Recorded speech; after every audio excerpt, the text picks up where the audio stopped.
আসসালামু আলাইকুম। আশা করি আপনারা সবাই ভালো আছেন। অনেকদিন ধান খেতে আসি না, তো ধান ক্ষেত দেখতে আসলাম কীরকম হয়েছে ফসল। এখানকার প্রকৃতি তো অনেক সুন্দর। আমার মেয়ে তো এখানে একেবারে লাফায় লাফায় দৌড়াতে দৌড়াতে যাচ্ছে। ওর অনেক পছন্দ এরকম জায়গা। তো তো আগে আগে দৌড়াচ্ছে। এবার কিন্তু ধানের ফসল অনেক সুন্দর হয়েছে। সবাইরে ফসল অনেক দেখি ধান অনেক ভালো হয়েছে।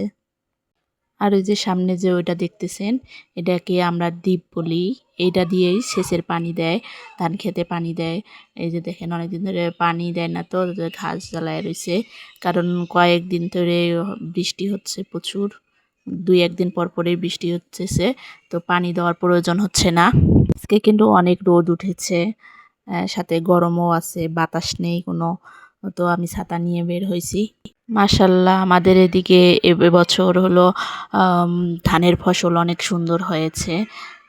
কারণ এবছর কোনো আমাদের এদিকে কোনো মানে বড় ধরনের ঝড়ি কিংবা ঝড় কিংবা শিলাবৃষ্টি এখন পর্যন্ত হয় নাই।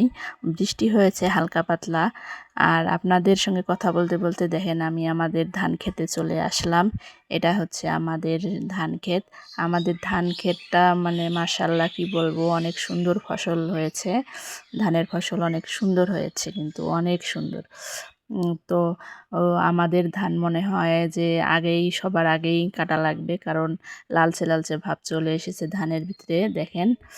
আর এদিকে দেখেন কাঁচা কাঁচা ধান। আর নিচে দেখেন এইগুলো ফুলগুলো কিন্তু অনেক সুন্দর দেখতে লাগে। আইলের নিচে এই ফুলগুলো সম্ভবত থেকে থাকে। দেখেন চারদিকের প্রকৃতি কিন্তু অনেক সুন্দর লাগতেছে।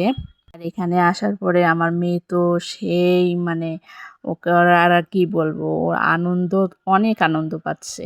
গরমের ভিতরে ওকে নিয়ে আসতেই চাইছিলাম না, ও জোর করে আসলো। নিয়ে আসবো না বলে অনেক কান্নাকাটি করছিল। তো আমার ভিডিওটাতে এখন পর্যন্ত যারা সাবস্ক্রাইব করেন নাই, অবশ্যই অবশ্যই সাবস্ক্রাইব করে দেবেন। আপনারা সবাই ভালো থাকবেন, সুস্থ থাকবেন। আল্লাহ হাফেজ।